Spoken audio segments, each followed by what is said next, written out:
बच्चों good morning. बच्चों आज का जो टॉपिक है वो है, कल हमने प्रत्यावर्ती धारा का औसत मान ज्ञात किया था। प्रत्यावर्ती धारा का जो औसत एक चक्र में जो औसत मान था वो शून्य होता है, वैसे ही प्रत्यावर्ती बोधता का जो औसत मान होगा वो शून्य होगा। ठीक है, इसके लिए भी हम पहले क्या करेंगे, आधे चक्र के लिए निकालेंगे। ये धनात्मक आधे चक्र के लिए हो जाएगा 2v0/π, और ये ऋणात्मक आधे चक्र के लिए होता है। दोनों कंप्लीट साइकिल के लिए कितना हो जाएगा, आपका 0 हो जाएगा प्रत्यावर्ती बोधता का औसत मान। ठीक है, उसके बाद प्रत्यावर्ती, ये जो है, कल हमने प्रत्यावर्ती धारा का औसत मान निकाला था, प्रत्यावर्ती बोधता का औसत मान अभी हमने ये बताया है। इसको कोई फॉर्मूला ड्राइव करने के लिए नहीं आता है।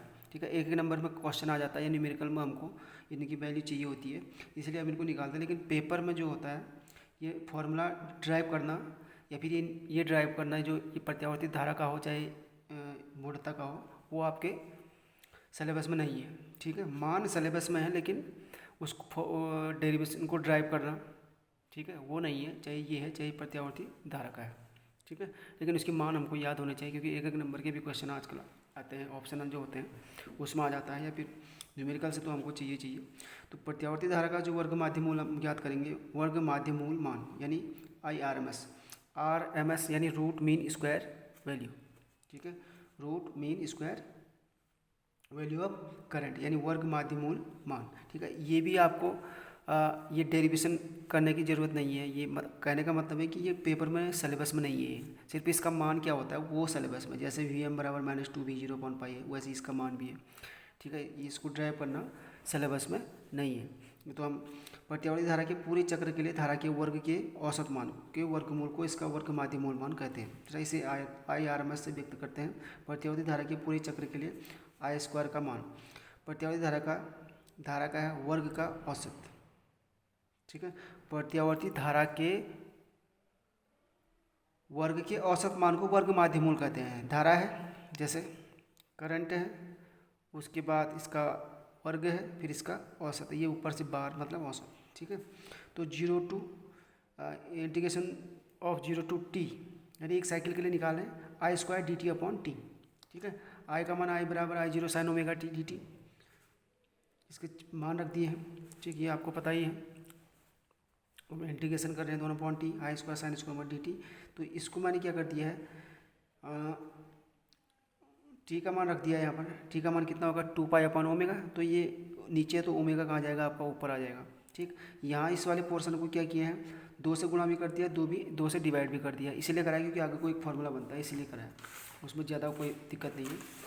ठीक है, तो ये बन गया आगे को, और तो सब ठीक है। जो कॉमन आ गया अंदर वाला जो पोर्शन है, 2 sin² ω/t को हम क्या लिख सकते हैं, सॉरी sin² ω/t को क्या लिख सकते हैं, 1 - cos² ω/t। ठीक है, अब इसका इंटीग्रेशन क्या है, तो ये अंदर जाएगा, dt हो जाएगा, dt का क्या हो जाएगा t, इस sin2 ω/t, सॉरी cos ω2 का क्या होगा sin 2 ω/t। इंटीग्रेशन है तो ये कहाँ जाएगा, इसके नीचे जाएगा। ठीक है, उसके बाद ये कट के आपका इतना आ जाएगा I²/2, यानी इसका वर्ग माध्यम ये आपका I²/2 आ गया। ठीक है, इसी को क्या, इसको हम दोनों ओर से क्या कर देते हैं, दोनों ओर से हम वर्ग लगा देते हैं। ठीक है, तो कितना हो जाएगा, प्रत्यावर्ती धारा का वर्ग माध्य मूल मान कितना होगा, IRMS बराबर ये वर्ग हो जाएगा। तो इसी को क्या बोलते हैं, इसी को क्या बोलेंगे, IRMS बोलेंगे। प्रत्यावर्ती धारा के वर्ग के औसत मान के वर्गमूल को, प्रत्यावर्ती धारा का जो वर्गमूल है उसकी औसत है, उसके वर्गमूल को क्या बोला था, IRMS। तो I² तो कितना आ जाएगा, I0/R2 आ जाएगा। ठीक, IRMS बराबर I0/√2, इसका मान रखा है तो ये कितना आ जाएगा 0.70 ठीक है, तो IRMS बराबर I0/√2 बार बार आपको देखने को मिलेगा, क्योंकि न्यूमेरिकल्स में भी काम आएगा। ठीक है, उसके बाद प्रत्यावर्ती धारा मापने के लिए प्रयुक्त एमीटर से सीधे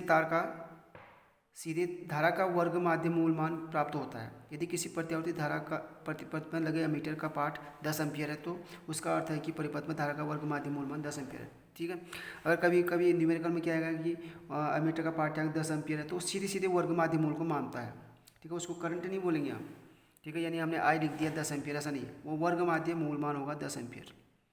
ठीक, वैसे ही हम प्रत्यावर्ती धारा वोल्टता का वर्ग माध्य मूल मान निकालेंगे तो VRMS बराबर V0/√2 आएगा। तो वैसे ही इसका मान भी आएगा जैसे हमने पहले किया था।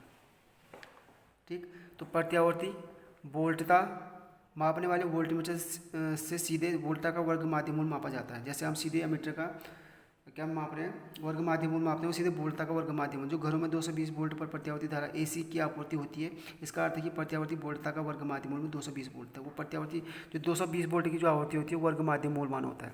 ठीक है, तो V0 बराबर हमारा VRMS बराबर V0/√2 है। तो V0 बराबर क्या हो जाएगा, √2 इंटू 220 वोल्ट, यानी 311 वोल्ट। इसका मतलब क्या है, जो शिखर मान होता है वोल्टता का, ठीक है, वो 311 होता है। ये 300 एक चक्र में जो होती है 311 वोल्ट से लेकर -311 वोल्ट तक बदलती है। तो इसीलिए ज़्यादा क्या होती है, आपकी AC करंट जो होती है ज़्यादा खतरनाक होती है, क्योंकि DC 220 वोल्ट की DC धारा से अधिक घातक होती है, क्योंकि 311 वोल्ट और 220 वोल्ट में क्या है, बहुत ज़्यादा डिफरेंस है। ठीक है, प्रत्यावर्ती वोल्टता का अब जब ये जो VRMS वैल्यू होती है उनको प्रभावी मान भी बोलते हैं और आभासी मान भी बोलते हैं। ठीक है, चाहे IRMS हो, IRMS को हम क्या बोलते हैं, वर्ग माध्य मूल मान, धारा का वर्ग माध्य मूल मान, तो इसको हम धारा का आभासी मान या धारा का प्रभावी मान भी बोलते हैं। ठीक है, वैसे VRMS है, VRMS को हम क्या बोलेंगे, root mean square value of क्या आपकी वोल्टेज। तो उसका मतलब क्या हुआ कि वोल्टता का वर्ग माध्य मूल मान को हम क्या बोलते हैं, प्रभावी मान या फिर आभासी मान भी बोलते हैं। ठीक है, अब वैद्युत ऊर्जा के क्षय होने की दर या उत्पन्न ऊष्मा होने की दर, जब हम तार में क्या कोई धारा प्रवाहित होती है तो उसमें उत्पन्न ऊष्मा कैसे प्रवाहित होती है, तो P बराबर V²/R। तो यहाँ से हम दोनों ओर क्या लगा दिया, बार लगा दिया है। ठीक, दोनों ओर बार लगा दिया है, तो P बार बराबर, इसको हम सॉल्व करने के लिए इसका अंडर निकाल लेते हैं। तो इसको क्या किया, तो पहले वाला जैसा बनेगा V बार, तो इसको इसको हम VRMS लिख सकते हैं। ठीक है, तो P बार बराबर VRMS का होल²/R। ये क्या होता है आपका, जब पूछेगा कि क्या आपका उत्पन्न ऊष्मा या क्षय होने की दर क्या होती है, तो इससे हम निकालेंगे उसको। वैसे करंट का भी है, P बराबर I² होता है। इसको हम कैसे लिख सकते हैं, इस स्टेप को बना सकते हैं। तो इसको हम क्या लिख सकते हैं, I²RMS।